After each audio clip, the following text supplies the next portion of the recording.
a masquerade, a secret, and one guest who won't make it to midnight. Welcome to Minuit Mystère. I'm your host, Gabriel. I love seeing this community grow.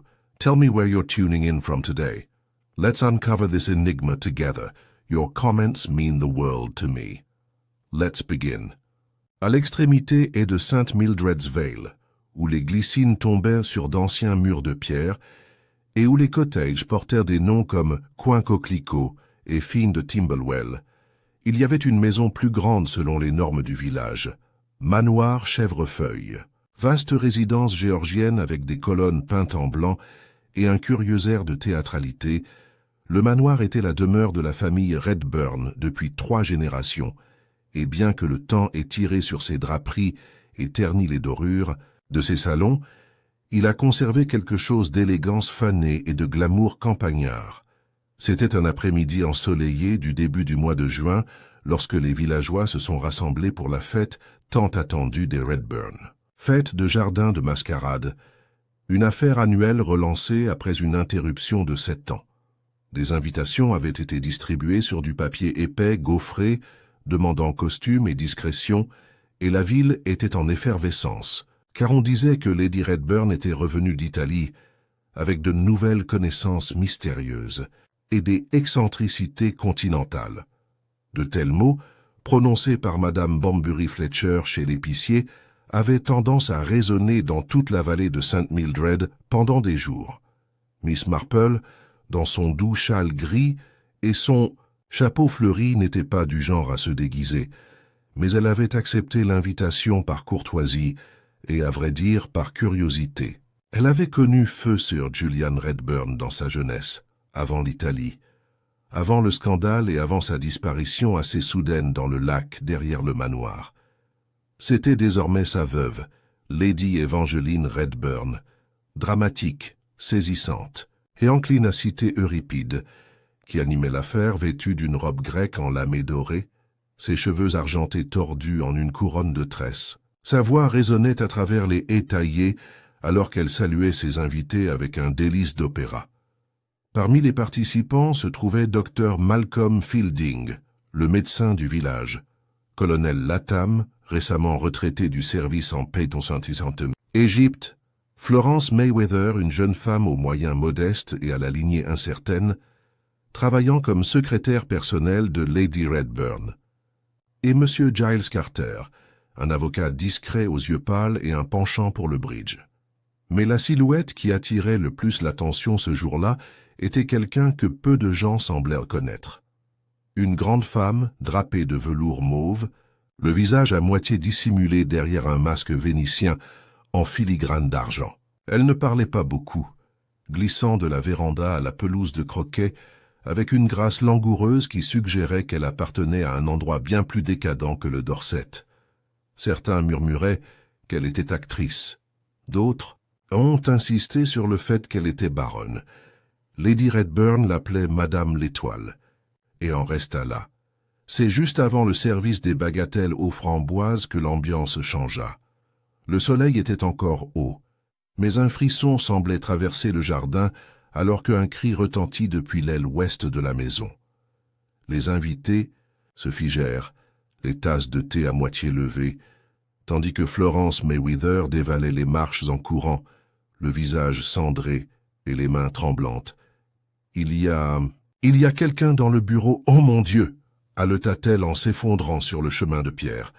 Le colonel Latham et le docteur Fielding se précipitèrent à l'intérieur, suivis de près par M. Carter, réticent. Miss Marple restait assise, sur le bord d'un banc en fonte, ses yeux bleu pâle se plissant légèrement alors qu'elle se tournait vers la maison. Elle avait déjà entendu des cris, trop nombreux en fait, et le timbre de celui-ci n'avait pas été théâtral. Un murmure se répandit parmi les invités alors qu'ils se dirigeaient vers le manoir, la curiosité l'emportant sur la convenance. Quelques instants plus tard, les hommes ressortirent, le visage sombre. Le docteur Fielding ôta son chapeau et se frotta les tempes. « Le nouvel invité de Lady Redburn, » dit-il doucement. « La femme en mauve, trouvée dans le bureau, gorge tranchée, aucun signe d'effraction. Il y eut un silence stupéfait. Lady Redburn vacilla, rattrapée par Florence, avant de s'évanouir complètement. Miss Marple se leva enfin et tapota très doucement le poignet de Florence. « Là, chérie, un choc terrible. Mais dis-moi quelque chose. Quand tu es allée chercher les clés de la bibliothèque de Lady Redburn, as-tu remarqué si la porte du bureau était verrouillée ou entr'ouverte ?» Florence cligna des yeux, surprise. « Je ne suis pas sûre. Je pense que c'était juste une... » « Fisher, c'est assez pour l'avoir assise. » Miss Marple hocha la tête pensivement. « J'ose dire qu'une mascarade invite toujours à la tromperie. Mais le meurtre, ma chère Florence, qui n'est rarement déguisé, c'est bien souvent la révélation finale de quelque chose de longtemps caché. » Et sur ce, elle tourna son regard vers les fenêtres supérieures du Honeysuckle Manor, où un rideau brodé venait de se contracter. Un petit mouvement, facilement manqué, mais pas par Miss Marple. Le lendemain matin, le village de St. Mildred's Vale était saturé de spéculations. Dans la chaleur douillette de la boulangerie de Madame Pollock, au comptoir en bois de rose du bureau de tabac de M. Headley, et même parmi les étals de tomates de Greaves Greengrocers, l'air était saturé de bavardage, mêlé d'incertitude, d'incrédulité et d'une bonne dose d'horreur théâtrale. « Meurtre lors d'une garden party », s'exclama Madame Banbury Fletcher, les yeux écarquillés et la voix basse jusqu'à un murmure rauque, même si elle se tenait à peine à 2 pièces du client suivant. Et la pauvre chose, habillée comme une sorte de fantôme d'opéra, fendue jusqu'au cou, disent-ils. Propre. Ma cousine Agnès a dit que c'était comme quelque chose qui sortait de l'ordinaire. Elle n'était pas locale, n'est-ce pas? Osa M. Harold Finch, l'épicier. Ce type étranger, il est venu avec le décor de Lady Redburn, n'est-ce pas? Il lui a probablement causé des ennuis. Des ennuis, oui, mais de quel genre? Murmura le révérend Hargrove à Miss Partridge, qui, bien que partiellement sourde, hocha sagement la tête. Ne tirons pas de conclusions hâtives. Le mal n'arrive pas toujours habillé de velours. De retour au manoir Honeysuckle, les banderoles rouges et dorées battaient toujours tristement dans la brise, un vestige criard de festivité maintenant réduite à une moquerie. Le jardin était bouclé, la véranda autrefois accueillante était drapée d'un morceau de ruban de gendarmerie. 2 agents en uniforme patrouillaient dans le périmètre, tandis que Inspecteur Graves, un homme mince d'âge moyen avec un cou constamment brûlé par le soleil et un penchant pour le tabac à pipe, travaillait avec une petite équipe à l'intérieur. Il avait déjà parcouru le bureau 3 fois ce matin-là, notant tout depuis l'angle du corps jusqu'à la façon dont l'encrier avait été légèrement renversé. La victime, toujours désignée dans le rapport officiel comme femme, entre la trentaine et le début de la quarantaine, cheveux foncés, sans papier, n'avait ni sac à main, ni papier d'identité, et personne ne voulait ou ne pouvait donner son nom complet. Lady Redburn était inconsolable. Elle était Madame l'Étoile, c'est tout ce que je la connaissais, a-t-elle déclaré à l'inspecteur en se tamponnant les joues avec un mouchoir bordé de dentelle. Nous nous sommes rencontrés à Florence l'automne dernier. Elle était captivante, tragique, mais je n'en ai jamais trop demandé. C'était clairement une femme qui fuyait quelque chose. « Fuir quoi exactement, madame ?» avait demandé Graves, mais la question restait sans réponse dans la froide lumière du matin. La veille au soir, Miss Marple était rentrée chez elle dans son cottage couvert de lierre sur la ruelle sud, au crépuscule, déclinant poliment l'offre du révérend Hargrove de l'escorter. Je crois, s'en avait-elle dit, que la solitude et une tasse de thé sont les meilleurs compagnons après une soirée comme celle-ci. En effet, elle avait passé cette soirée non pas dans une contemplation agitée, mais plutôt à tricoter tranquillement, près de la fenêtre, ses aiguilles claquant doucement tandis qu'elle revoyait, mentalement et sans drame, chaque visage qu'elle avait vu, chaque expression notée, chaque mot entendu glisser dans les coins de sa mémoire. Maintenant, alors que la lumière du milieu de la matinée traversait les rideaux de dentelle, Miss Marple se versa une 2e tasse de thé et tourna son attention vers son jardin, pour se rendre compte qu'il faisait déjà l'objet d'une légère interruption. La porte s'ouvrit en grinçant et entra Florence Mayweather, l'air pâle et légèrement échevelée mais déterminée. Elle portait toujours la même jupe de la veille, ses chaussures boueuses aux talons. « J'espère que je ne vous dérange pas, Miss Marple, » dit Florence à bout de souffle, tenant un journal plié dans une main. « C'est juste que je ne savais pas à qui d'autre parler. »« Bien sûr que non, ma chère, » dit doucement Miss Marple, désignant le petit banc à côté du treillis de roses. « Vous avez eu un sacré choc. Asseyez-vous. Laissez-moi chercher un pot de camomille. » Alors que Florence s'installait, la vieille femme se déplaçait avec son calme et efficacité habituelle, revenant quelques instants plus tard avec un petit plateau, les tasses en porcelaine tintant faiblement. Elle versa et tendit une tasse à la jeune fille avant de s'asseoir elle-même, ses yeux ne quittant jamais le visage de Florence. « Je ne sais pas pourquoi j'ai si peur, » a admis Florence, « mais je le suis. Ce n'est pas seulement le meurtre, c'est la façon dont tout semble étouffé et dissimulé, comme si on ne nous disait pas toute la vérité. »« La vérité, » a déclaré Miss Marple en mélangeant son propre thé, « est rarement ce que les gens partagent en premier, c'est ce qu'ils protègent en dernier. » Florence baissa les yeux sur ses mains, ses doigts tordant l'ourlet de sa jupe. « Elle avait peur, cette femme, » dit-elle enfin, « celle qu'on appelle le toile. Je l'ai vue dans le couloir ce matin-là. Elle parlait français bas et vite pour elle-même. Elle a dit « il est revenu », je m'en souviens. « Il est revenu ». La cuillère de Miss Marple s'immobilisa. « Curieuse », murmura-t-elle. « Et elle a dit cela avec peur, terreur absolue. » Miss Marple hocha lentement la tête. « Et c'était avant le début de la fête ?»« Juste avant. Elle sortait de la bibliothèque, je crois. Elle avait l'air secouée, pâle, pas comme la femme posée que j'avais vue la veille. » Miss Marple toucha doucement la main de Florence. « Vous avez tout à fait raison de le mentionner. Mais soyez prudents. Les gens sont prompts à faire taire les autres en période de scandale. Et lorsqu'une femme meurt sans nom, quelqu'un quelque part est probablement très désireux que cela continue ainsi. » Florence regarda autour d'elle, comme si elle se rendait soudain compte à quel point elle était visible dans le jardin. « Je ne l'ai pas dit à l'inspecteur Graves. Il me traite comme un enfant. »« Alors soyons des adultes, » dit Miss Marple, en se levant. « Je crois qu'il est temps que je rende une autre visite à Lady Redburn. Une hôtesse en deuil est souvent plus disposée à parler lorsqu'elle est accueillie non pas avec un cahier, mais avec sympathie. » De retour au manoir Honeysuckle, les fenêtres étaient fermées du côté est et les domestiques avaient été renvoyés chez eux pour la semaine. Une seule femme de ménage, Molly, s'attardait à l'intérieur, répondant consciencieusement aux questions, tout en évitant tout contact visuel. C'est Molly qui a ouvert la porte lorsque Miss Marple est arrivée. Lady Redburn l'a reçue dans le salon bleu, légèrement allongée dans un fauteuil capitonné, avec un châle de soie enroulé autour de ses épaules. L'odeur de la lavande écrasée flottait dans l'air et un verre de cristal contenant quelque chose de plus fort que le thé reposait à proximité. « Jane Marple, » dit-elle avec un sourire triste, « vous apparaissez toujours au bon moment, comme un spectre bienveillant.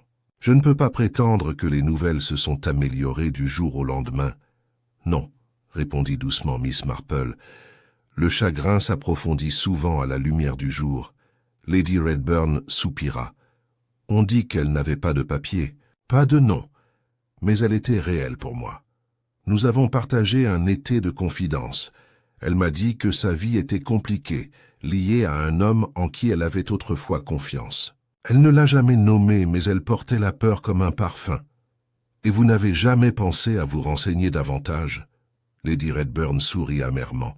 « Ma chérie, quand on est en Italie à siroter du vin sous les loggias, on ne pose pas de questions gênantes. » Miss Marple but une gorgée du thé qui lui avait été offert. « Non, je suppose que non, mais vous avez dû remarquer quelque chose.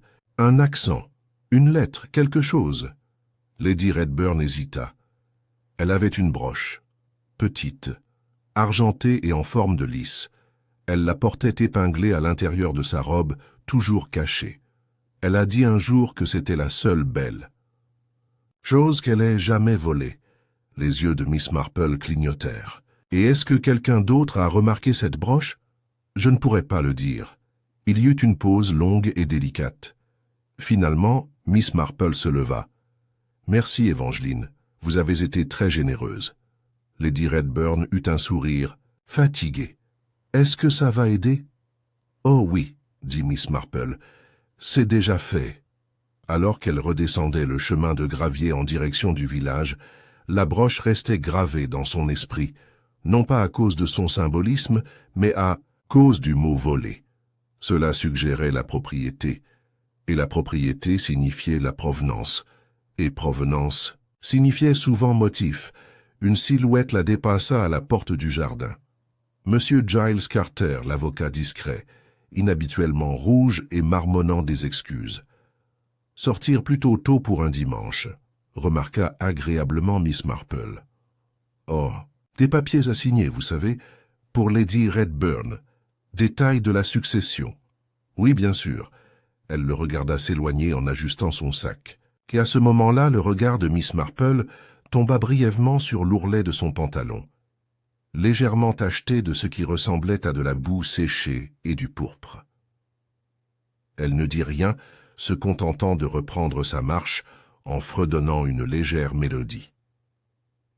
La mascarade était terminée, mais les représentations venaient tout juste de commencer. Lundi matin, la police avait arrêté une théorie de travail et, fidèle à son habitude, elle impliquait le suspect le plus pratique. C'était une imposteur, a déclaré l'inspecteur, grave au révérend Hargrove autour d'une tasse de thé tiède dans le salon du presbytère. Pas de nom traçable, pas d'invitation légitime, pas de documentation. Tout dans son cri de tromperie. Maintenant, associez cela au timing, la mascarade, le déguisement, l'isolement de l'étude, et nous nous retrouvons avec une conclusion logique. Le révérend haussa un sourcil. Qu'est-ce que c'est? Elle faisait chanter quelqu'un au Honeysuckle Manor. Elle a probablement essayé d'aller trop loin. Quelqu'un a craqué. Mais qui? Demanda le vicaire. Vous ne pouvez pas arrêter tout le monde portant un masque. Graves s'autorisa un mince sourire. Nous avons précisé les choses. Un témoin, la jeune Florence, affirme que la porte du bureau était entr'ouverte lorsqu'elle a trouvé le corps. Le tueur est probablement parti précipitamment. Et nous avons des raisons de croire qu'un certain invité était déjà dans le bureau plus tôt dans la journée, Monsieur Lionel Murchison. Le révérend cligna des yeux. Murchison, l'antiquaire, la même chose. Il a dit qu'il était venu tôt pour évaluer un verre vénitien que Lady Redburn avait ramené de Florence. Mais il est parti pendant près d'1 heure juste avant le meurtre. Il a affirmé qu'il était allé chercher un catalogue dans son moteur. Mais nous avons 2 récits le montrant marchant seul près de la bibliothèque à l'heure en question. Le révérend fronça les sourcils. Pourtant, ce n'est guère accablant, inspecteur. C'est vrai, dit Graves d'un ton sec. Quand vous trouvez des taches de vernis ancien sur le drap de velours à côté du bureau. Murchison porte ses horribles gants de polissage, des traces d'huile de lin. Le laboratoire le confirme. À midi, les rumeurs étaient devenues quasi certaines. Bien sûr que c'était Murchison, marmonna Madame Gladish au bureau de poste. Toujours aussi huileux. Et ses petites lunettes, remarquez mes mots, sont toujours un signe de ruse. Il n'est même pas du village, a ajouté la jeune Nelly Sharp, avec l'air de quelqu'un qui souligne le trait le plus accablant d'un criminel. Ça va et ça vient comme le vent. Et je n'ai jamais acheté un seul billet pour la tombola caritative. Mais dans son salon, entouré d'un groupe de chatons calicots et du doux tic-tac d'une pendule, Miss Marple n'est pas convaincue. Elle avait un jour entendu un évêque dire que lorsque la vérité semblait trop claire, il valait mieux supposer que quelqu'un avait balayé le désordre sous le tapis. Et la théorie de Murchison, sournoise, peu appréciée, sans alibi, solide, était à son avis tout à fait trop claire. Non, réfléchit-elle en sirotant une nouvelle tasse de thé, quelque chose n'allait toujours pas. La femme, Madame l'Étoile, n'était pas arrivé pour affronter quelqu'un comme M. Murchison. Non, ses mots français chuchotés, sa nervosité voilée, sa broche cachée comme une relique, tout cela parlait d'une peur personnelle et non d'une menace transactionnelle. Et son comportement laissait penser qu'elle avait reconnu quelqu'un d'inattendu, quelqu'un de son passé. Cet après-midi-là, Miss Marple a pris sur elle de visiter le magasin d'antiquités que M. Murchison tenait dans High Street, un magasin sombre et étroit avec des miroirs ternis et des odeurs étranges. Elle trouva la porte verrouillée, les stores tirés, une affiche accrochée à la fenêtre, fermée pour inventaire, réouverture vendredi. Une sacrée coïncidence, murmura-t-elle. Elle se détourna pour se retrouver presque face à face avec Dr. Malcolm Fielding, qui sursauta légèrement en la reconnaissant. « Miss Marple, bon Dieu, vous vous déplacez. »« Pas autant que vous, cher docteur, » dit-elle avec un petit sourire. « Même si je trouve qu'une courte promenade apporte souvent de la clarté à un esprit confus. » Le docteur Fielding ajusta son chapeau. « Oui, tout à fait. Je me dirige vers le manoir. L'inspecteur Graves m'a demandé de réexaminer le corps avant qu'il ne soit transféré au coroner de Dorchester. Bien sûr, une tâche épouvantable. Le médecin avait l'air mal à l'aise. Oui, eh bien, entre vous et moi, il y a quelque chose de particulier que je voudrais vérifier. La blessure, elle était profonde, certes, mais presque trop nette. Elle a été faite avec une lame très fine, pas un couteau de cuisine ou un outil de jardin. Un instrument chirurgical, demanda Miss Marple avec une neutralité prudente. Le docteur Fielding cligna des yeux. J'ose enfin, peut-être, mais ne cherchez pas d'idées. Ces choses peuvent induire en erreur. L'inspecteur a sa théorie. En effet, ils le font souvent. Ce soir-là, un soudain orage s'est abattu sur la vallée, tambourinant contre les toits et projetant les fleurs du jardin de Miss Marple comme des confettis. Elle alluma une lampe, posa son tricot sur ses genoux et passa en revue ce qu'elle savait jusqu'à présent. Hein? La victime avait eu peur, terrifiée du retour de quelqu'un. Elle parlait français et cachait une broche en argent en forme de lys qu'elle avait dit un jour avoir volée. Ce n'était pas une femme qui craignait le chantage, c'était une femme qui se cachait du passé. Deuxièmement, Lionel Murchison, bien que secret et désagréable, n'avait aucun motif apparent au-delà de la proximité. Et ses gants de polissage, bien qu'étranges, ne constituaient guère une preuve. Troisièmement, le docteur Fielding avait hésité en parlant de la lame. Pourquoi? Un homme de médecine doit reconnaître une incision chirurgicale, même en détresse. Pourtant, il l'avait minimisée. 4. Le pantalon de Giles Carter. De la boue et du cramoisi, Miss Marple l'avait vu elle-même. Pourtant, il n'a pas été interrogé, du moins pas publiquement. Et quel papier, se demandait-elle, pouvait-il avoir besoin de signer de manière aussi urgente un dimanche matin? Elle se leva et se dirigea vers une petite boîte en bois sur son bureau. Il était rempli de coupures de presse, de lettres et de petites notes accumulées au fil des années, des détails sur les personnes qui avaient traversé son petit monde. Elle récupéra une enveloppe et sourit doucement. C'était de Evangeline Redburn, datée de 9 ans plus tôt. Une note de remerciement pour votre aimable introduction à M. Carter et votre aide discrète dans les complexités juridiques, suite à l'accident de Julian. Ah, pensa-t-elle. Carter est donc son avocat depuis plus longtemps qu'il ne le prétend. Et l'accident de Julian dans le lac, à quel point cela avait été oublié. Noyé, oui. Mais dans quelles circonstances? Il y avait toujours quelque chose dans Honeysuckle Manor qui semblait un peu trop répété, comme une actrice qui pratiquait son chagrin devant le miroir. Le lendemain apporta un petit développement. L'inspecteur Graves a convoqué Florence Mayweather au poste de police, et bien qu'elle soit revenue l'air secoué, elle a rendu visite à Miss Marple dans l'heure. « Ils ont arrêté Murchison », dit-elle d'une voix basse et anxieuse. « Ils ont dit qu'ils avaient trouvé quelque chose dans le coffre de sa voiture, un morceau de corde contenant ce qu'ils appelaient des traces. mais il les garde pour emballer les meubles. Et que faire, toi, pense? A demandé Miss Marple, Florence. Hésita. Je pense que quelqu'un l'a planté. Miss Marple sourit faiblement. C'est une pensée très courageuse, Florence. Je sais que ça paraît absurde, mais quelque chose ne va pas. Je me sens observé. Hier soir, j'ai cru voir quelqu'un devant ma fenêtre. Une forme. Et les rideaux avaient été bougés. Je ne sais pas si je l'avais imaginé, mais ça m'a fait peur. La voix de Miss Marple était calme.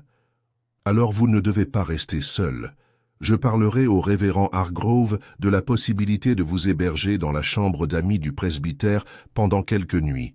Mais avant de partir, puis-je vous demander, avez-vous déjà remarqué que quelqu'un s'intéressait particulièrement à la broche, en forme de lys en argent? Florence fit une pause. Oui, en fait oui, Monsieur Carter, lors de la mascarade. Je l'ai vu le regarder quand elle passait. Il avait l'air choqué. Et l'a-t-elle vu? Je ne pense pas, mais il a quitté la fête quelques minutes après. Miss Marple hocha la tête, ses doigts posés légèrement sur le rebord de la fenêtre. Alors je crois qu'il est temps pour moi d'inviter Monsieur Carter à prendre le thé. Et peut-être sera-t-il assez négligent pour me dire ce qu'il fera. Vraiment s'est produit sur ce lac il y a toutes ces années. Elle sourit doucement. Dehors, la tempête était passée, mais la terre retenait toujours son souffle. C'était le début de la soirée, et le ciel au-dessus de St. Mildred's Vale avait pris cette teinte douce et mélancolique du lilas qui semblait toujours précéder une révélation ou une confession. Miss Marple, comme à son habitude, avait posé ses préparations à thé sur la petite table du jardin, sous le treillis drapé de lierre, et préparé une modeste tartinade de gâteau aux graines et de sandwich aux concombres. La troisième chaise avait été délibérément placée à côté du buisson de clématite, non pas face au soleil, mais avec vue sur le portail. Elle connaissait bien mieux les tendances de ses invités qu'eux-mêmes. M. Giles Carter, ponctuel à l'extrême, et boutonné dans un blazer qui ne tombait pas tout à fait au niveau des épaules, est arrivé exactement à l'heure. « Miss Marple », salua-t-il d'une voix basse et mesurée. « Toujours un plaisir. »« Et pour moi, Monsieur Carter », répondit-elle avec un sourire agréable. « S'il vous plaît, asseyez-vous. Je trouve qu'il est plus facile de parler clairement lorsque la lumière commence à baisser, n'est-ce pas ?» Il hésita puis s'assit avec raideur dans le fauteuil. Ses yeux étaient agités, flottant entre les bordures du jardin et la serviette en lin qu'elle lui tendait. Elle versa le thé et lui passa le sucre.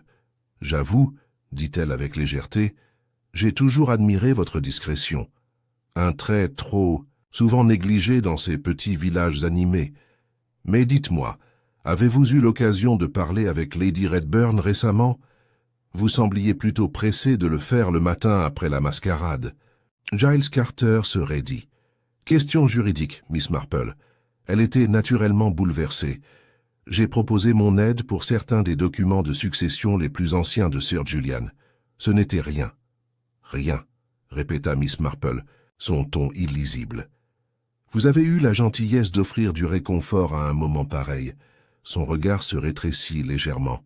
« J'avais pensé que c'était pour une tasse de thé amicale. »« Oh, ça l'est, » dit-elle chaleureusement. « Mais je trouve que les tasses de thé amicales suscitent souvent les conversations les plus honnêtes.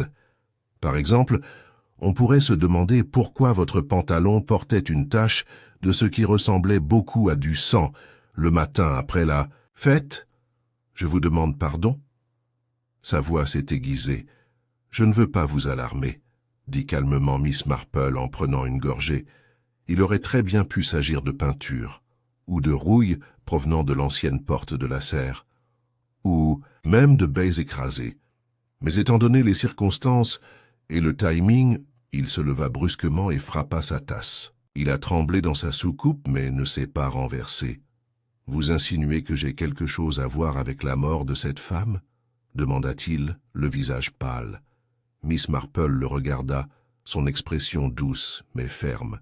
« Je ne suggère rien. Je constate simplement que vous n'êtes pas un homme enclin à l'insouciance. Et pourtant, ce matin-là, vous étiez échevelé, troublé et très pressé de parler à Lady Redburn avant que la police ne l'interroge. Carter hésita puis se rassit, ses mouvements étant désormais plus lents. « Je l'ai vue, marmonna-t-il. La femme en mauve. Je l'ai vue la veille de la mascarade, marchant le long du chemin au bord du lac près du manoir. Et je l'ai reconnue. » L'expression de Miss Marple ne changea pas, mais un léger calme envahit ses mains. « Vous l'avez reconnue comme qui ?» Il fit une pause, déglutit. « Comme Yvette Duval. Elle était autrefois la compagne de Lady Redburn. Il y a des années, avant le mariage avec Julian. »« Ah !» dit doucement Miss Marple. « Maintenant c'est intéressant. »« Elle a disparu, » continua-t-il, sa voix désormais plus sûre, comme pour se décharger. Aucun avertissement. L'histoire officielle était qu'elle était revenue en France, mais j'avais des raisons de croire qu'après la mort de Sir Julian, qu'elle avait menacé de révéler quelque chose sur lui, quelque chose qui aurait pu nuire à Lady Redburn. Miss Marple attendit. La pause s'allongea. Giles Carter se pencha légèrement, sa voix étant à peine au-dessus d'un murmure. Yvette savait que la noyade de Julian n'était pas entièrement accidentelle. Une seule brise remuait les feuilles de la haie derrière eux. « Et tu le savais parce que… » Il hésita. « Parce que c'est moi qui ai rédigé la déclaration scellée, que Lady Redburn a remise à son avocat à Londres. La lettre ne devait jamais être ouverte, à moins qu'un acte criminel ne soit officiellement suspecté. Elle contenait la vérité, ou la version de Lady Redburn. Le regard de Miss Marple s'éclaira. « Et maintenant, vous craignez qu'Yvette soit revenue pour utiliser ce secret comme levier ?» Il hocha lentement la tête. Elle a dit qu'elle avait des preuves, quelque chose de physique, des lettres, peut-être, ou même la broche. Je pense que Julian la lui a donnée. Cela compliquerait certainement la chronologie. Miss Marple réfléchit un long moment. Puis elle se leva et ramassa doucement les choses à thé. « Merci, Monsieur Carter. Vous avez été très honnête. Peut-être trop tard, mais honnête quand même. » Il se leva. « Pensez-vous que la police va inculper Murchison ?» Elle croisa son regard. L'inspecteur Graves est un homme très déterminé, mais sa vision, je le crains, se concentre sur ce qui est évident, pas sur ce qui est enterré. Il fit un bref signe de tête et partit. Plus tard, dans la soirée, Miss Marple a parcouru l'étroite ruelle derrière l'église et à travers les arbres clairsemés qui menaient à l'autre côté du Honeysuckle Manor, le côté qui faisait face au lac. La tempête avait brouillé le chemin, mais elle avançait avec une tranquille certitude, s'arrêtant une ou deux fois pour se stabiliser. Le lac lui avait toujours semblé trop calme, trop parfait pour qu'on lui fasse confiance. Son immobilité suggérait des secrets lents et rampants, chargés de regrets. Elle resta longtemps au bord, regardant les dernières heures du jour tacher l'eau d'or. Puis, très soigneusement, elle sortit de son sac à main un papier plié, une copie du dossier d'immigration d'Yvette Duval, retrouvé grâce à un ami du ministère des Affaires étrangères. Le nom avait changé. Les dates ne l'étaient pas. Yvette Duval était à Londres depuis des mois avant la mascarade. Elle ne fuyait pas, elle planifiait. Miss Marple rentra chez elle au crépuscule, l'esprit inhabituellement vif, chaque fil commençant à tirer sur la tapisserie. Et juste au moment où elle allumait la lampe de son couloir, on frappa à sa porte. Elle l'ouvrit pour trouver Florence Mayweather essoufflée, les yeux fous. « Miss Marple » halta-t-elle, « quelque chose de terrible. Je suis allée dans le bureau de Lady Redburn et j'ai trouvé ça. » Elle lui tendit un mouchoir plié, à l'intérieur, duquel se trouvait une broche en forme de lys en argent, l'épingle tordue, les pétales légèrement tachés de sang. Et ce n'était pas là avant. Non, je jure que non. Quelqu'un a dû le cacher là après le meurtre. Miss Marple prit la broche avec précaution et l'examina à la lueur de la lampe. Le design délicat du lys était indubitable, mais plus important, encore il était endommagé. Pas par le temps, mais par la force. « Florence, » dit-elle doucement, « est-ce que quelqu'un d'autre a participé au bureau récemment ? Oui, Dr. Fielding. Hier matin encore. » Miss Marple hocha la tête, et dans les recoins les plus profonds de son esprit, une pièce silencieuse du puzzle s'est mise en place. La broche se trouvait au centre du bureau de Miss Marple, nichée sur une toile de lin, ses pétales argentés ternis par le temps, et quelque chose de bien plus récent. La légère croûte de sang séchée le long de l'épingle et du fermoir tordu confirmait ce que Miss Marple soupçonnait tranquillement depuis l'arrivée essoufflée de Florence Mayweather la veille au soir. Il ne s'agissait pas simplement d'un héritage précieux ou d'un bibelot sentimental. Il était présent lors du meurtre, et comme tous les objets significatifs, il avait dit une vérité silencieuse. Quelqu'un avait tenté de cacher ça, après avoir essayé de retirer Hill. Mais pourquoi? Effacer une trace? Ou se réapproprier un symbole? Les doigts de Miss Marple planèrent encore un moment au-dessus de la broche, avant de la glisser soigneusement dans une petite enveloppe doublée de coton, de la sceller et de la placer dans son panier à couture. Une vieille habitude qui lui était propre, cachant des preuves parmi la broderie. C'était plus en sécurité là-bas que sous clé. Quelques heures plus tard, vêtue de son léger manteau d'été et avec un sac à cordon sur un bras pour compléter l'illusion d'une visite décontractée au village, elle sortit dans le brouillard matinal. Sa première destination, le chirurgie du docteur Malcolm Fielding. Le seul médecin de St. Mildred's Vale était un être cohérent. La porte de son cabinet, une étroite maison en briques située à 2 voies du bureau de poste, grinçait toujours, au même niveau. Son assistante, Miss Bray, ne levait jamais les yeux de son bloc-notes lorsqu'elle saluait les visiteurs, et le docteur Fielding lui-même était connu pour déjeuner à une heure précise, à la minute près. Miss Marple a programmé sa visite à 12h45. « Ah, Miss Marple, dit-il lorsqu'elle fut introduite. « Aucune maladie, j'espère. » Elle sourit sereinement. « Non, non. C'est seulement une question de préoccupation pour la communauté. J'espérais que vous pourriez m'accorder un moment, juste une curiosité de femme. » Il lui fit signe de s'asseoir, enlevant ses lunettes. « Je peux consacrer 5 minutes. »« Dr. Fielding, commença-t-elle doucement, vous avez été l'un des premiers à voir le corps de la femme au Honeysuckle Manor. » Son front se plissa. « Oui, je l'ai examiné. »« Pourquoi ?» ?»« Vous m'avez mentionné, avec désinvolture, que la blessure était trop propre pour avoir été infligée par autre chose qu'une fine lame. Un scalpel, peut-être. » Il bougea légèrement sur sa chaise.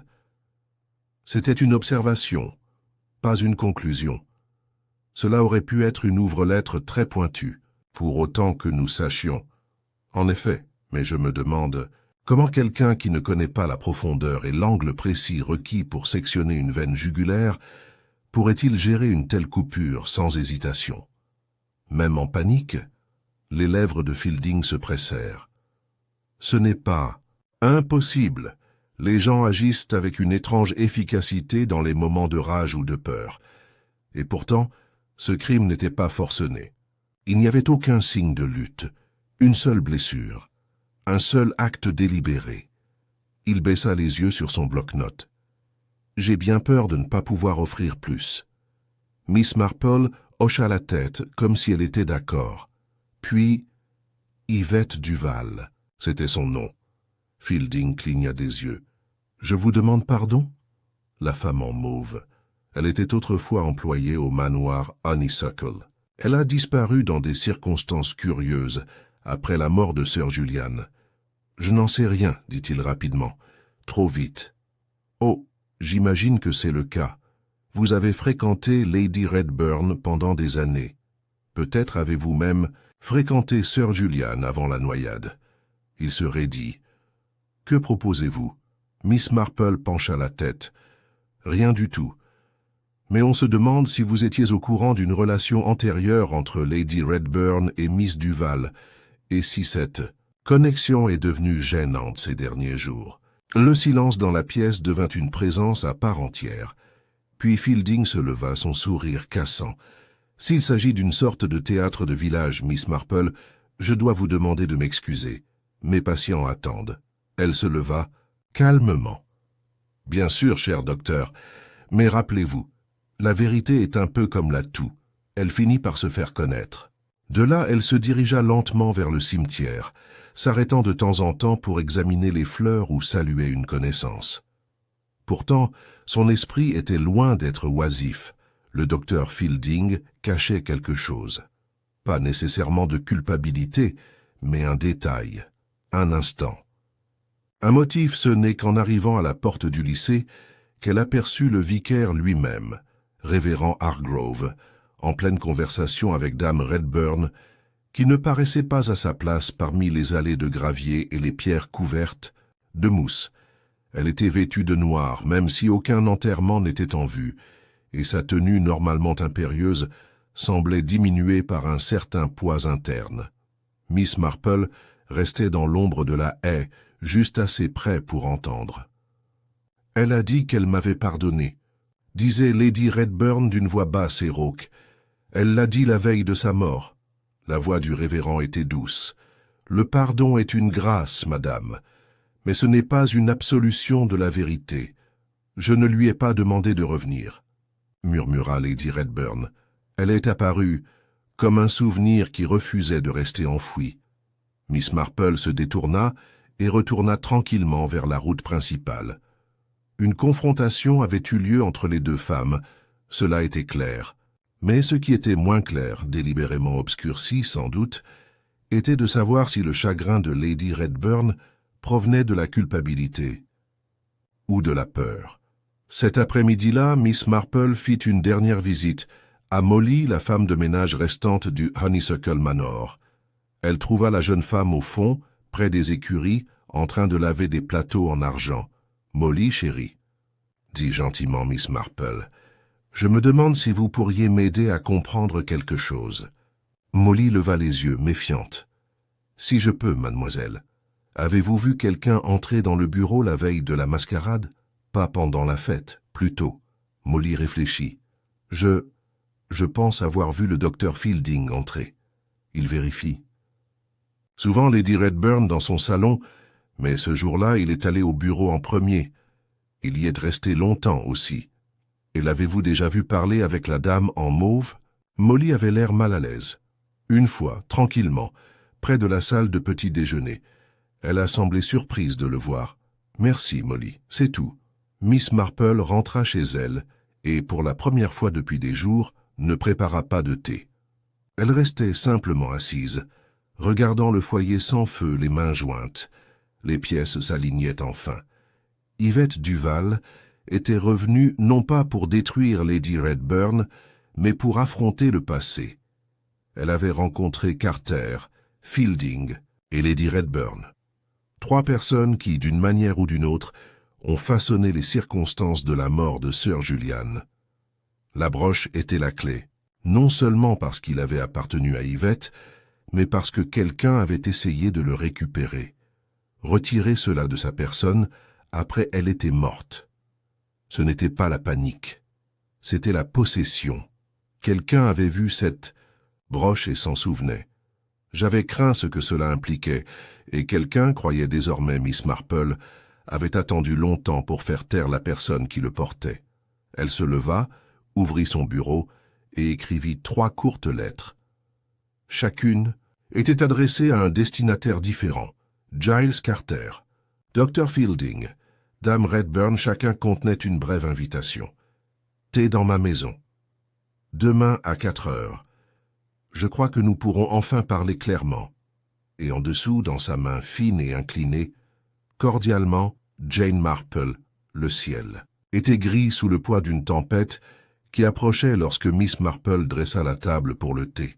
Elle avait choisi sa plus belle porcelaine, un cadeau de son défunt cousin de Bath, avec ses délicats bleuets peints sur le pourtour. Il y avait une symbolique discrète dans ce choix. Le bleu, la couleur du deuil. Les bleuets, symbole du souvenir. Elle travailla avec le calme habituel, disposant 3 tasses, une théière en argent, un pot à lait, un sucrier et une petite assiette de scones aux noix. Chaque chose avait sa place, comme elle espérait que ses invités le révéleraient bientôt. La leur dans le cadre des événements d'un meurtre qui avait bouleversé l'âme même de St. Mildred's Vale. À 4h moins 10, elle était assise près de la fenêtre, tricotant avec la même concentration tranquille qui avait trompé de nombreux criminels et les avait amenés à la sous-estimer. Dehors, le vent avait commencé à agiter les haies et des nuages sombres s'amassaient comme des oreilles indiscrètes sur les toits du village. À 4h précises, le premier coup retentit. Giles Carter, ponctuel et posé, ôta son chapeau sur le seuil. « Miss Marple, » dit-il poliment. « Qu'un plaisir, comme toujours. Entrez, » répondit-elle chaleureusement. « Vous trouverez le feu allumé et le thé parfait. » Carter entra dans le salon, remarquant les 2 autres chaises vides avec un soupçon de malaise. Il ne dit rien, se contentant de s'asseoir dans celui le plus proche du meuble d'angle. Le deuxième invité est arrivé quelques instants plus tard. Dame Redburn, voilée de noir, ressemblait en tout point à la veuve en deuil. Pourtant, il y avait quelque chose d'étudié dans son chagrin à présent, trop pur, trop bien adapté. « Je n'étais pas sûre de devoir venir, » dit-elle doucement, permettant à Miss Marple de prendre son châle. « Mais je ne pouvais pas supporter d'être seule. »« De rien, ma chère, » dit gentiment Miss Marple. « C'est bon d'être en compagnie quand le ciel devient maussade. » Le troisième invité arriva, comme Miss Marple l'avait soupçonné, avec quelques minutes de retard. Dr Malcolm Fielding entra avec un signe de tête professionnel, les rides sur son visage plus profondes que d'habitude. « Je suis venu à votre demande, Miss Marple, » dit-il doucement, « même si je ne sais pas vraiment pourquoi. »« Vous le serez, » dit-elle en désignant la chaise juste en face de lui. « Maintenant, je vais verser et ensuite nous commencerons. » Ils restèrent assis en silence pendant les premières minutes. Le thé servi, le lait brassé, une bouchée polie de scone prise ici et là. Le seul bruit était le tic-tac de l'horloge grand-père, dans le couloir. Puis Miss Marple croisa les mains sur ses genoux et parla. « J'ai pensé qu'il était temps, » dit-elle doucement, « d'arrêter de tourner en rond autour de la vérité. Yvette Duval, également connue, dans ces derniers jours, sous le nom de Madame L'Étoile, a été assassinée dans le bureau de Honeysuckle Manor. Et même si l'inspecteur Graves croit que son coupable est le pauvre Monsieur Murchison, je crois que la véritable histoire se trouve ici, parmi vous 3. Il y eut un moment de silence, stupéfait. Puis Lady Redburn posa sa tasse de thé avec un léger fracas. « C'est une suggestion scandaleuse. »« Non, madame, » répondit doucement Miss Marple. « C'est un constat basé sur un grand nombre de petites choses. Vous voyez, la vérité ne se construit pas à partir du drame, mais à partir de détails. » Elle se tourna vers Carter. « Monsieur Carter, vous m'avez dit que vous viendrez aider Lady Redburn avec des questions juridiques le lendemain de la mascarade. Mais les documents en question dataient de plus de 7 ans, et il n'y avait pas de nécessité immédiate. Je crois que vous êtes venu voir si Lady Redburn avait été nommée dans une partie quelconque des affaires d'Yvette, ou si la femme avait laissé quelque chose qui pourrait vous impliquer. » Les yeux de Carter se plissèrent. « Vous présumez beaucoup. » Miss Marple tourna calmement son regard vers Fielding. « Dr Fielding, vous étiez seul avec Yvette Duval le matin avant sa mort. Molly vous a vu, et vous étiez dans le bureau plus tôt que quiconque le jour de la mascarade. Je soupçonne que vous avez été le premier à savoir qu'elle était revenue à St. Mildred's Vale. »« Je la connaissais, oui, » dit Fielding, la voix soudain tendue. « Il y a des années. Avant d'entrer au service de Lady Redburn, elle était une patiente et une amie. Quand je l'ai revue à la fête, j'ai eu peur de ce qu'elle pourrait révéler. »« À propos de la mort de Sir Julian ?» demanda gentiment Miss Marple. « Oui, » a admis Fielding. « Il n'allait pas bien, il y avait des symptômes. Je lui ai dit d'éviter le lac. Mais il a insisté pour nager. Il a insisté pour avoir l'air fort. Je crois qu'il a eu une crise. Je l'ai dit à Yvette à ce moment-là. Mais elle croyait le contraire. »« Elle l'a fait, » a reconnu Miss Marple. « Elle pensait que Sir Julian avait été poussé, et elle pensait que la broche qu'il lui avait offerte, cachée et précieuse, était un symbole de son affection ou de sa culpabilité. » Un long silence suivit. Puis Lady Redburn parla, sa voix à peine au-dessus d'un murmure. Il lui a donné 7 broches, mais pas par affection, c'était pour la faire taire. Yvette a vu quelque chose qu'il a fait, ou peut-être qu'il avait l'intention de faire. Il était cruel, voyez-vous. Charmant en public, mais cruel en privé. Quand je l'ai épousé, j'étais aveugle et effrayé. Vous avez demandé à Yvette de partir, dit doucement Miss Marple. Elle m'a confronté à propos de Julian. Elle a dit qu'elle s'adresserait aux autorités. J'ai paniqué. Je l'ai payée pour qu'elle disparaisse. Je ne m'attendais pas à ce qu'elle revienne. Et pourtant, elle l'a fait, pour récupérer la vérité. Lady Redburn hocha la tête. Ses mains tremblaient. « Mais je ne l'ai pas tuée », a-t-elle déclaré. « Je le jure. » Miss Marple tourna de nouveau son regard vers Fielding. « Non, » dit-elle. « Vous l'avez fait. » Le visage du médecin devint blanc. « Tu avais tout à perdre, » a-t-elle poursuivi. « Votre réputation, votre histoire avec elle. Si l'on apprenait que vous avez fait une fausse déclaration sur la santé de sœur Julian, lui avez permis de mourir, peut-être volontairement, cela vous aurait détruit. Vous avez confronté Yvette dans le bureau. Elle a refusé de se taire. Et en un instant, peut-être dû à la panique ou au calcul, vous avez utilisé votre scalpel. Carter le regarda. Est-ce vrai? La respiration de Fielding était devenue superficielle. Je n'en avais pas l'intention, dit-il d'une voix rauque. Elle a dit qu'elle exposerait tout. Elle a dit qu'elle avait des lettres. Elle a dit qu'elle les enverrait à la presse. Ma vie aurait été ruinée, tout ce que j'ai construit. Elle vous a supplié de ne pas le faire, dit Miss Marple, les yeux fixes. Il se laissa tomber sur sa chaise, enfouissant son visage dans ses mains. Je voulais seulement lui faire peur, murmura-t-il. Mais un mouvement, c'est tout ce qu'il fallait. Encore du silence. Puis Lady Redburn se leva, les mains tremblantes. « Vous irez voir la police, » dit-elle. « Vous avouerez. » Il hocha la tête, brisée. Miss Marple se leva et sonna doucement. Florence Mayweather entra dans la pièce avec une détermination tranquille, portant la même enveloppe qui contenait autrefois la broche. À l'intérieur se trouvait désormais quelque chose de bien plus accablant. La dernière lettre d'Yvette Duval, écrite 2 jours avant sa mort, que Florence avait découverte le matin même sous une planche détachée dans la chambre. D'amis, cela détaillait sa peur, son retour, et l'homme qu'elle croyait viendrait la faire taire. Miss Marple remit la lettre à Carter. « Vous verrez qu'il est remis entre de bonnes mains. » Il hocha la tête, sa voix disparut. Dehors, le premier tonnerre éclata sur les collines et la pluie commença à tomber. À l'intérieur, Miss Marple était de nouveau assise près du feu, son tricot posé sur ses genoux. Les gens disent souvent que le meurtre perturbe l'ordre naturel des choses, dit-elle doucement. Mais le plus souvent, cela révèle simplement l'ordre qui a toujours été là, caché sous les masques, sous les bonnes manières, sous les mensonges. Elle se versa une dernière tasse de thé, seule, désormais, dans la pièce. Et la tempête commença enfin à se calmer. La pluie tombait abondamment cette nuit-là, transformant les ruelles étroites de St. Mildred's Vale en ruisseaux de boue et d'ombre. Au matin, la tempête avait vidé le ciel de leur colère, laissant le village lavé et calme. Trop calme, diraient certains. Pourtant, dans ce silence, les échos de la violence de la mascarade persistaient.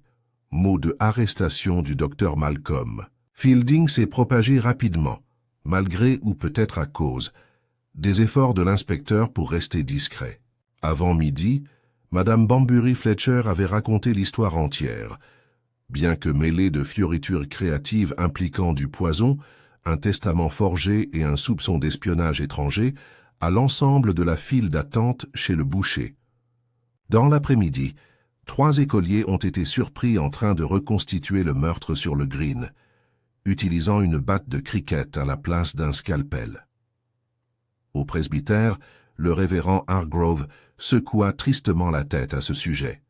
« On soupçonne toujours quelque chose, au fond, » murmura-t-il autour d'un thé avec Miss Partridge.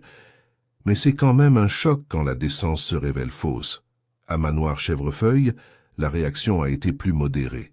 Lady Redburn s'était réfugiée dans sa chambre et avait refusé les appels.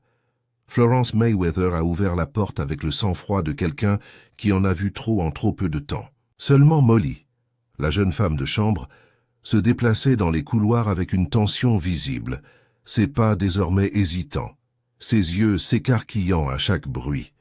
C'est dans cette atmosphère de terreur persistante que mademoiselle Marple, toujours soignée et précise, noua son tricot, enfila ses gants et retourna au manoir. Florence l'accueillit sur le seuil avec un regard qui confinait au soulagement. « Oh, Miss Marple, Dieu merci. J'espérais que vous pourriez venir. Je pensais que je pourrais être utile, » dit doucement Miss Marple. « Comment va Lady Redburn? Elle a à peine parlé depuis hier. Je pense qu'elle sent que c'est fini. Le passé l'a finalement rattrapée. » Miss Marple étudia le visage tiré de Florence. « Et comment vont-toi, mon cher ?» Florence hésita. « Pas bien. Ce n'est pas seulement le meurtre, c'est le sentiment qu'il manque quelque chose. Comme si le rideau tombait, mais la pièce n'était pas tout à fait terminée. »« Une manière appropriée de le dire, » murmura Miss Marple. « Puis-je m'asseoir avec elle ?» Florence hocha la tête et la conduisit jusqu'à l'escalier, où le long couloir menant à la chambre de la maîtresse semblait plus sombre qu'il n'aurait dû l'être. Lady Redburn était assise près de la fenêtre lorsque Miss Marple entra, son châle de dentelle noire bien serré autour de ses épaules, les yeux fixés sur les haies humides en contrebas. « On dirait que vous écoutez des fantômes, » dit doucement Miss Marple. Lady Redburn tourna lentement la tête. « Peut-être que... Je le suis. » Il y eut un moment de silence. « J'ai entendu parler de Malcolm, dit-elle enfin.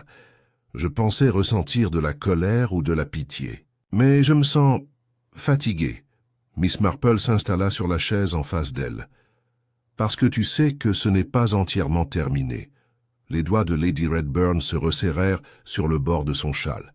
« Vous pensez que quelqu'un d'autre était impliqué? »« Je pense que quelqu'un d'autre le savait, » a déclaré Miss Marple, et a choisi de garder le silence.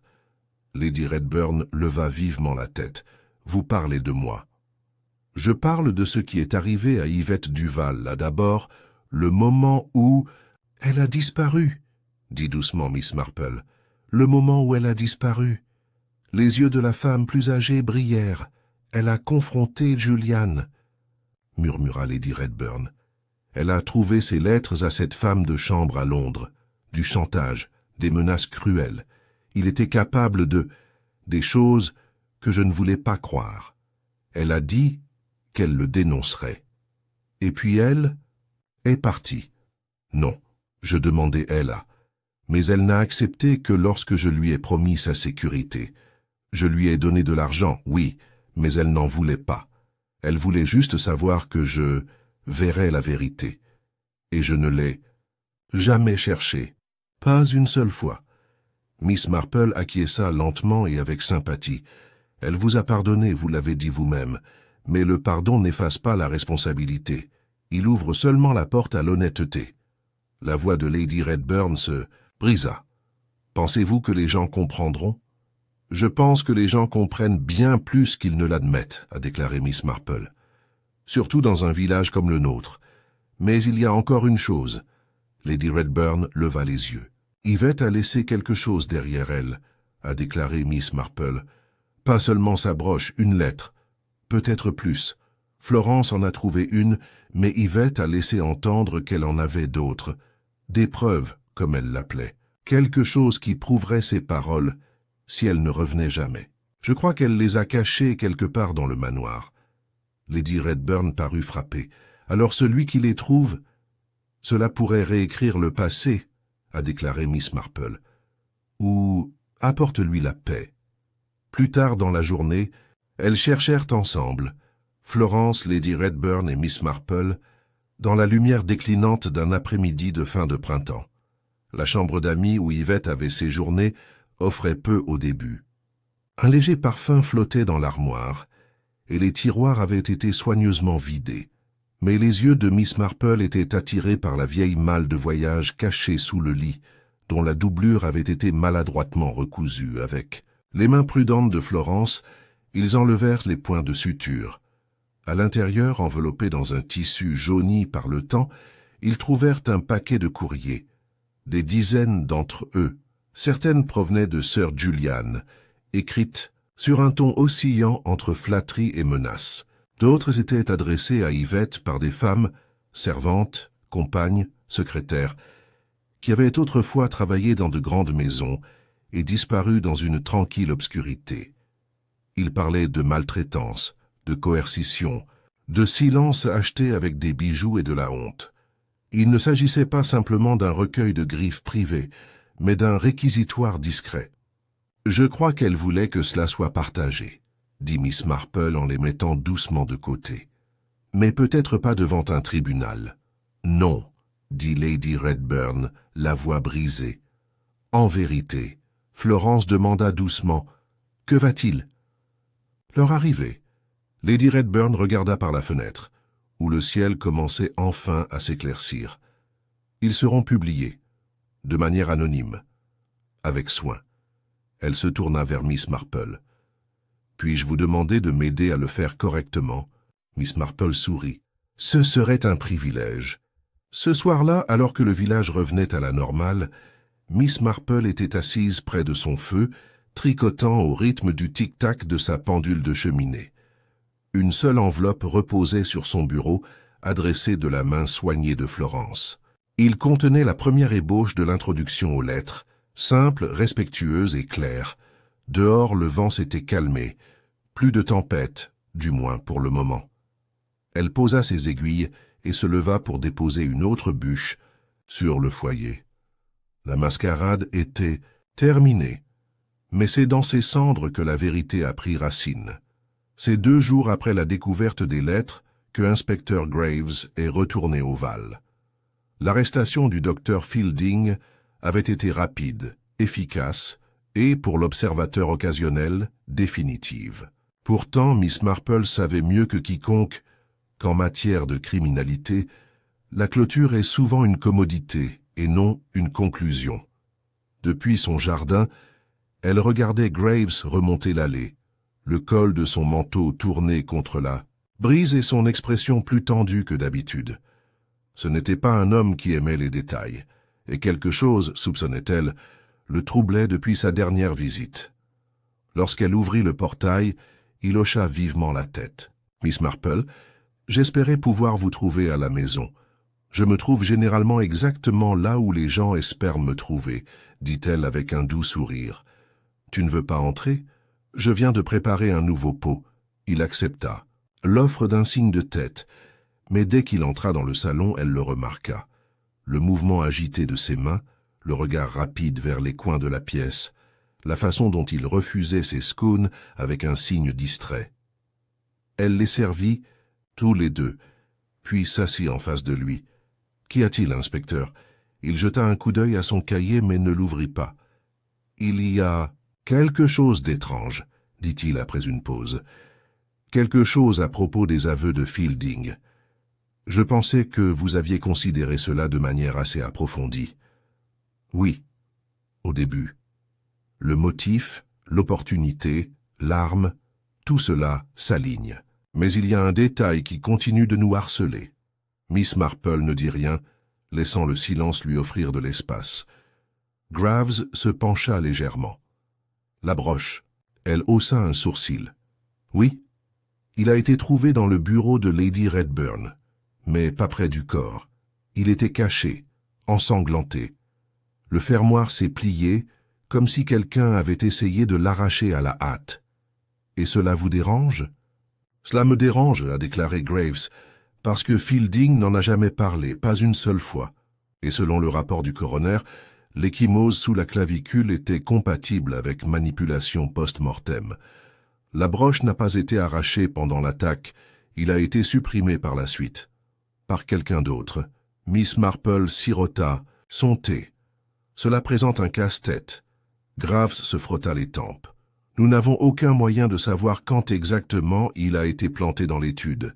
Mais si ce n'est pas Fielding qui l'a déplacé, puis quelqu'un d'autre était là, termina Miss Marple pour lui, après la mort d'Yvette, peut-être même avant que le corps ne soit découvert. Graves croisa son regard. Je sais que vous avez vos propres soupçons, à propos de Carter, ou même de Lady Redburn. Miss Marple posa sa tasse de thé. Pas Carter, dit-elle. Il avait peur, mais pas du crime. Il craignait d'être lié aux méfaits de Julian à cause du retour d'Yvette. Sa panique était légale, pas morale. Et Lady Redburn, malgré tous ses défauts, je crois qu'elle recherchait sincèrement la paix. Mais il y a quelqu'un que nous avons négligé. Graves attendit. La voix de Miss Marple baissa. Molly. Graves cligna des yeux. La servante? Elle était la seule à rester dans la maison pendant tout cela. Elle avait accès à toutes les pièces. Elle a vu Fielding arriver, a vu Yvette avant la fête, a entendu des conversations. Elle a peut-être même été témoin du meurtre lui-même, ou à tout le moins, elle a découvert le corps avant Florence. Pourquoi cacher la broche, alors? Parce que Molly savait ce que cela signifiait, que cela identifiait Yvette, que cela la liait au passé de Julian. Peut-être qu'elle craignait ce que cela signifierait pour Lady Redburn. Peut-être qu'elle craignait sa propre position. Ou Miss Marple hésita. Ou peut-être que Molly ne connaissait pas Yvette, simplement en tant qu'invitée. Graves fronça les sourcils. Vous croyez qu'il existe un lien personnel? Je savoir il y en a, dit doucement Miss Marple, en se levant et en se dirigeant vers un petit dossier sur sa table d'appoint. Vous voyez, il y a quelque temps, j'ai demandé à un ami du bureau du registraire des informations sur un enfant né à Douvres en 1913. Une fille nommée Marie Duval. Elle ouvrit le dossier. La sœur d'Yvette Duval, demi-sœur plus précisément, élevée dans un couvent jusqu'à 17 ans, entrée comme domestique au début des années 1930, employée par la famille Redburn pendant près d'une décennie, connue maintenant sous le nom de... Elle fit une pause pour faire effet. Molly Ingram. Graves s'appuya contre le dossier de sa chaise. C'est la sœur d'Yvette? En effet, et je crois qu'elle savait qu'Yvette était revenue. Peut-être qu'Yvette le lui a même dit. Mais Molly était fidèle à la maison, à Lady Redburn, ou peut-être au souvenir de sa propre vie plus calme, et quand elle a trouvé le corps, elle a paniqué. Assez. Graves se leva lentement. Je vais lui parler. Faites-le doucement, dit Miss Marple. Elle n'est pas la méchante ici. Elle est simplement le dernier témoin. Molly Ingram pliait du linge dans les lestes lorsque l'inspecteur Graves arriva avec Florence. Elle pâlit à leur vue, laissant tomber la serviette qu'elle tenait. Je n'ai rien fait de mal. Personne n'a dit que vous l'aviez fait, a déclaré Graves d'un ton neutre, mais j'aimerais te parler de ta sœur. Molly se figea. Je n'ai pas. Yvette Duval, Graves a déclaré. Nous savons qui elle était, et qui tu es. Ses genoux cédèrent, et elle s'assit lourdement sur le bord du lit. Je ne savais pas qu'elle reviendrait, murmura-t-elle. Pas au début, pas jusqu'à ce que je la vois marcher dans le hall la veille de la fête. Je n'arrivais pas à y croire. Nous étions séparés depuis si longtemps, et elle n'écrivait même pas. Florence était assise à côté d'elle. « Pourquoi tu ne l'as dit à personne ?» Elle m'a supplié de ne pas le faire. Elle a dit que cela ne ferait que causer des ennuis. Elle a dit qu'elle avait des choses à régler. Elle avait l'air hantée, mais ensuite, le lendemain matin... « Vous l'avez trouvée, » a déclaré Graves. Molly hocha la tête, les larmes coulant. Elle était affalée sur la chaise du bureau. Pourtant, son masque pendait à une oreille. Et la broche, elle était épinglée sur sa robe. Je savais ce que c'était. Elle me la montrait quand nous étions filles. Je ne pouvais pas la... Laissez-la. Alors tu l'as pris, oui. Je l'ai enveloppée dans un tissu et je l'ai cachée dans le tiroir du bureau de Lady Redburn. Je ne savais pas quoi faire d'autre. Je pensais que, si la police savait qui elle était, elle commencerait à fouiller, dans Julian, dans tout ce désordre encore. Graves inspira longuement. Et les lettres?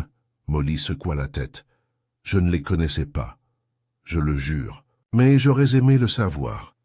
Graves hocha lentement la tête. Merci, Miss Ingram. Ce sera tout. En quittant la pièce, Florence posa une main sur l'épaule de Molly. Elle est revenue pour protéger la vérité, dit-elle doucement. Et vous avez contribué à le garder en sécurité, même si ce n'est que pour un petit moment. Ce soir-là, Miss Marple s'assit de nouveau avec Graves, cette fois dans son bureau emprunté à la gendarmerie du village. « Vous aviez raison, dit-il. Encore. » Miss Marple sourit faiblement. « Ce n'est jamais un concours, inspecteur.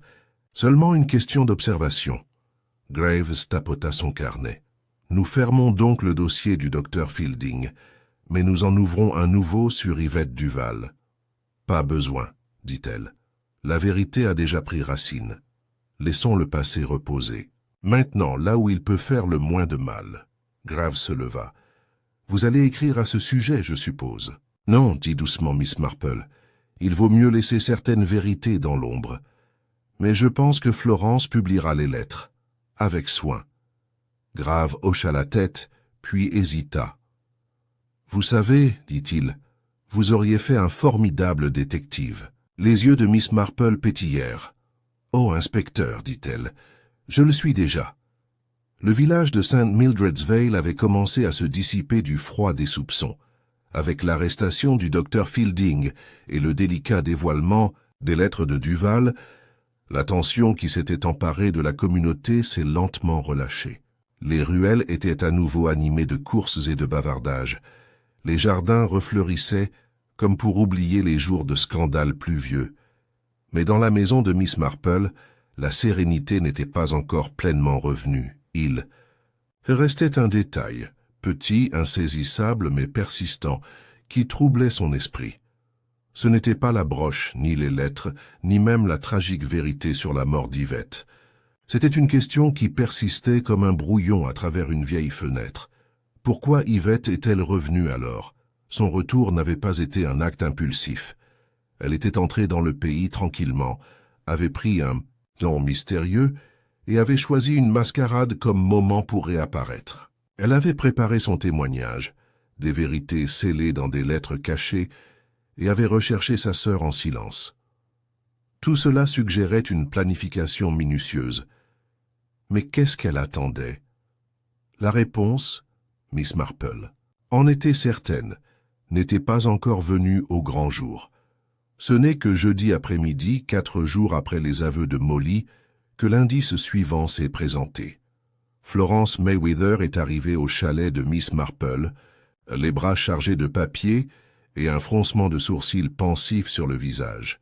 « J'ai parcouru le reste des affaires d'Yvette, » dit-elle, « surtout de vieux vêtements et quelques livres. Mais il y avait un journal, verrouillé, bizarrement. Et quand j'ai vérifié à nouveau le panneau arrière du coffre de voyage, j'ai trouvé quelque chose qui n'était pas attaché. » Elle déroula une longue feuille de papier et l'étala sur la table basse. Miss Marple se pencha. C'était un plan d'étage approximatif, mais détaillé, de Honeysuckle Manor. Plus précisément, du LST et dans le coin, marqué d'un petit X au crayon, se trouvait une note d'une écriture délicate teintée de français. Il a caché quelque chose ici. C'est la dernière preuve. Il a caché quelque chose ici. C'est la preuve finale. Florence leva les yeux écarquillés. « Que penses-tu que cela signifie ?»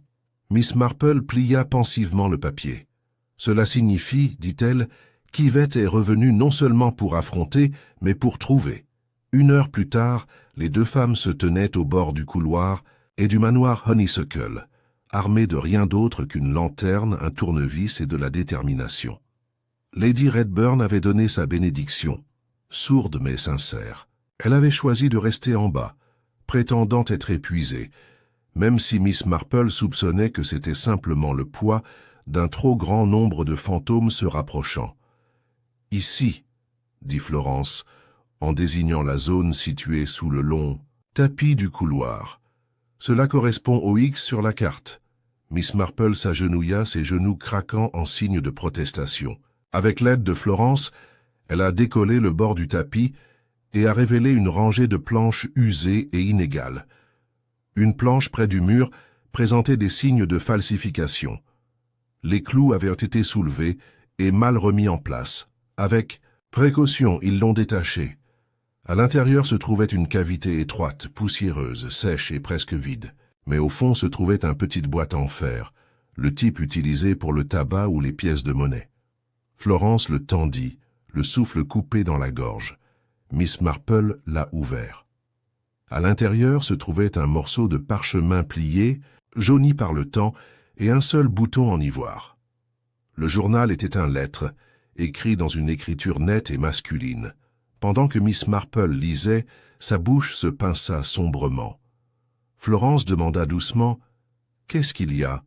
Miss Marple lui tendit le papier. « À qui cela peut concerner si cette lettre est retrouvée? Alors je m'en vais, et peut-être à juste titre. Il y a des choses qui ne doivent pas mourir avec moi, peu importe le prix.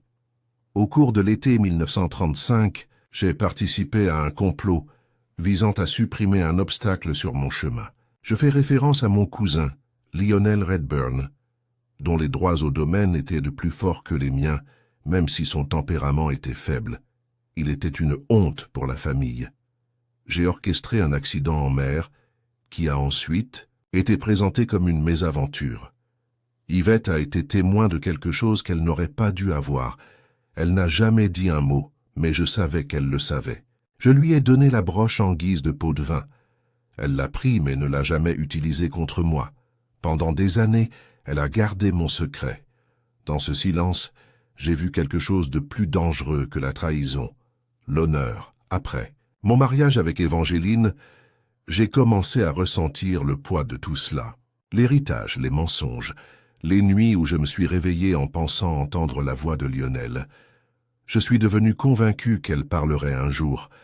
Quand elle est partie, j'étais soulagé. Mais je n'ai jamais oublié. Si elle revient, et si jamais ce papier est retrouvé, qu'il me serve de confession. Julien Redburn Florence leva les yeux, stupéfaite.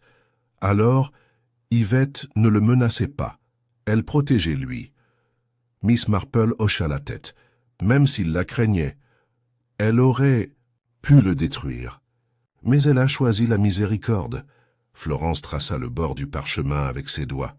Et le bouton, Miss Marple sourit faiblement. C'était celui de Lionel Redburn. Je me souviens. Il portait un gilet bleu, un de ces objets pointus, et à la mode avec des boutons ivoire. Perdu en mer, mais pas entièrement oublié. Yvette l'a gardé, je pense, un symbole de ce qui lui a été volé. Florence secoua lentement la tête. Yvette est revenue non pas pour dénoncer, mais pour correcter l'histoire. Oui, dit Miss Marple, et peut-être pour donner à Lady Redburn la chance d'abandonner enfin un héritage bâti sur le silence. Ils remirent momentanément la boîte dans sa cachette, refermant la planche. Le parchemin serait catalogué avec les autres lettres, mais celle-ci, Miss Marple le savait, ne serait pas publiée. Certaines vérités n'étaient pas destinées à la justice ou au scandale, mais à paix.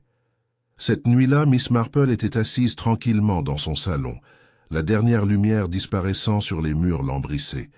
Elle pensait à Yvette Duval, non pas comme à la femme sombre en mauve, non pas comme à la victime d'une garden party devenue tragique, mais comme une figure d'une dignité tranquille, une femme qui avait emporté des secrets plus lourds que l'or, et qui était revenue, non pas pour se venger, mais pour la vérité. Elle pensa à Lionel Redburn, perdu dans les vagues et dans l'histoire, et elle pensa à Julian, dont les péchés avaient empoisonné les couloirs du manoir Honeysuckle pendant des décennies, jusqu'à ce qu'une âme courageuse repasse par ses portes pour les exorciser.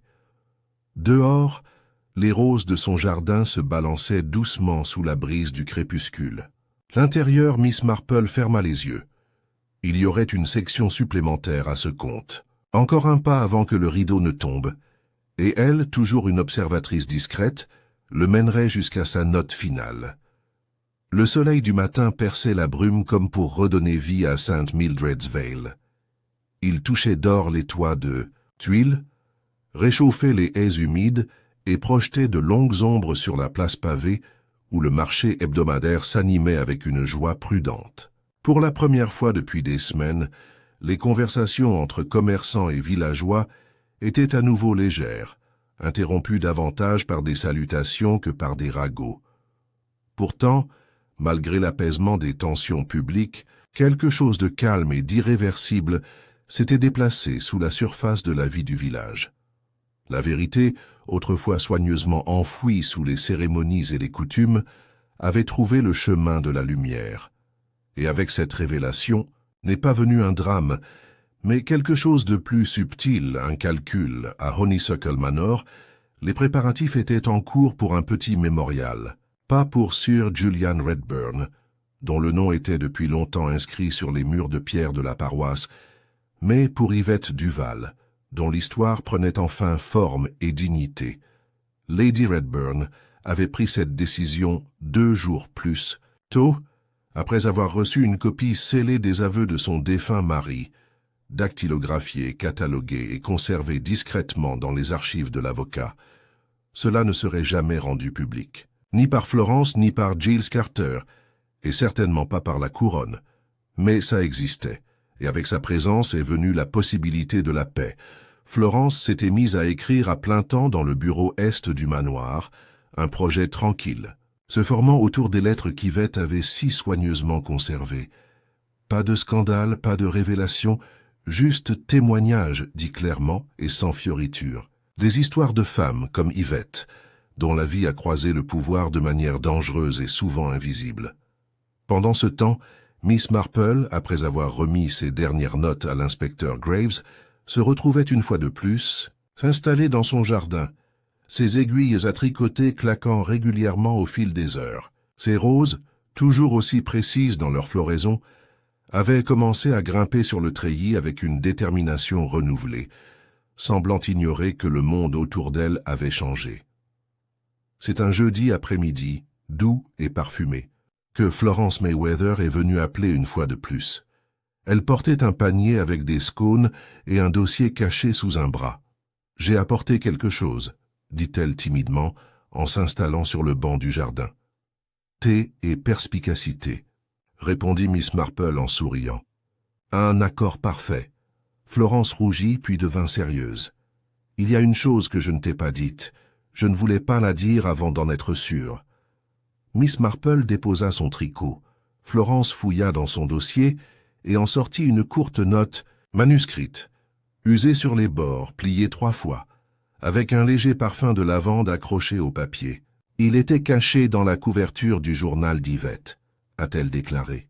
« Je ne l'ai trouvé que ce matin. Il date de la veille de la mascarade. » Elle l'a remis. Miss Marple déplia le papier et lut « Ma chère Marie, je ne vous demanderai pas de comprendre, mais j'espère que tu pourras me pardonner. Je suis revenu non pas pour punir, mais pour libérer. Je porte la vérité comme une pierre dans ma poitrine depuis trop longtemps. Et si j'échoue, si la peur m'envahit avant de pouvoir agir, sachez que la clé réside dans les lys. Vous vous en souviendrez. Avec amour, toujours, Yvette. Les lys, répéta Florence.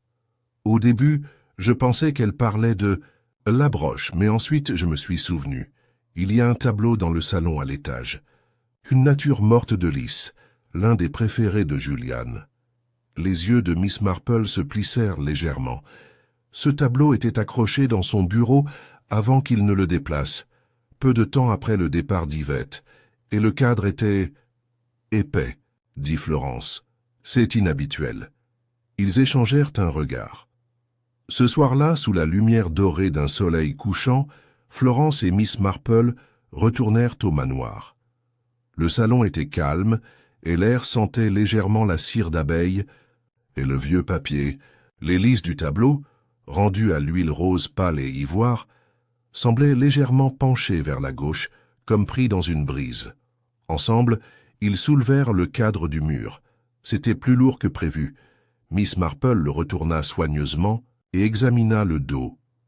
Là, une fine fente dans le support en bois du cadre, et à l'intérieur, pliée comme une fleur pressée, une autre lettre. Les mains de Florence tremblaient lorsqu'elle le retirait. Ils l'ont lu ensemble. À Évangeline. 1. Jour, tu m'as traité de miroir et je pense que tu avais raison. Je l'ai vu comme vous l'avez vu, grand, brillant, puissant. Mais je l'ai aussi vu tel qu'il était quand personne ne le regardait. Et pourtant j'ai gardé tes secrets. Pas pour lui, pas pour toi. Pour la fraternité que personne ne nomme. J'écris ceci au cas où je serais à nouveau réduit au silence. Il a gardé bien plus que des lettres. Il existe des registres, des enregistrements de pots de vin, de menaces, de récompenses, dans le tiroir derrière le faux panneau de son bureau. Vous saurez quoi en faire. Libérez-vous. Yvette. Florence se couvrit la bouche. Miss Marple resta longtemps silencieuse, regardant le tableau se balancer doucement sur son crochet sans clou. Pas une menace, dit-elle enfin. Un cadeau. Florence se tourna vers elle. Que faisons-nous? Nous l'honorons, dit doucement Miss Marple. Nous l'honorons avec discrétion, avec soin. Et ils l'ont fait. Dans les semaines qui suivirent, Florence supervisa la publication de Une maison de Lys, un petit volume sans prétention qui donnait voix aux lettres, de femmes oubliées, sans citer de nom. Lady Redburn a financé son impression de manière anonyme, et Giles Carter a géré sa distribution dans des cercles privés, bibliothèques, collèges pour femmes et refuges. Les registres découverts derrière le faux panneau ont été remis. T'as un mandataire indépendant, jamais divulgué publiquement, mais discrètement utilisé pour effectuer des réparations. Un fonds fiduciaire a été créé, modeste et discret, pour soutenir celle-là même dont Julian Redburn était autrefois la proie. Ce n'était pas de la justice au sens juridique du terme, mais c'était redressé. Au Honeysuckle Manor, un nouveau jardin a été planté le long de l'aile est, des rangées de lys, chaque lit étant marqué du nom d'une femme tirée des lettres d'Yvette. Pas dans le deuil, mais dans honneur. Et au centre se trouvait une seule plaque, à la mémoire de ceux dont le silence cachait la force, et pour celui qui est revenu pour ne pas parler, mais pour être entendu. C'était presque l'été. Lorsque Miss Marple s'assit de nouveau dans son jardin avec Florence, maintenant plus confiante, plus posée et profondément changée. Elle est rentrée à la maison, dit doucement Florence. Pas pour se venger, pour la vérité.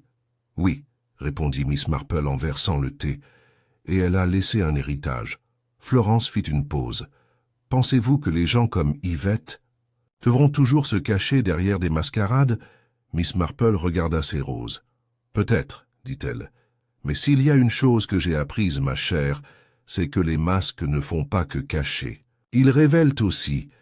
Nous voyons davantage lorsque les gens pensent qu'ils ne sont pas surveillés. Florence hocha la tête, puis sourit. Et vous, Miss Marple, écrirez-vous un jour vos propres mémoires? Miss Marple rit. Oh, mon Dieu, non. Les gens diraient seulement que je l'ai inventé. Ils sirotèrent leur thé en silence, tandis que le soleil disparaissait sous l'horizon, peignant le jardin dans des tons pêches et roses. La mascarade était terminée depuis longtemps, mais la vérité, une fois découverte, n'avait plus besoin de costume. Seulement le souvenir.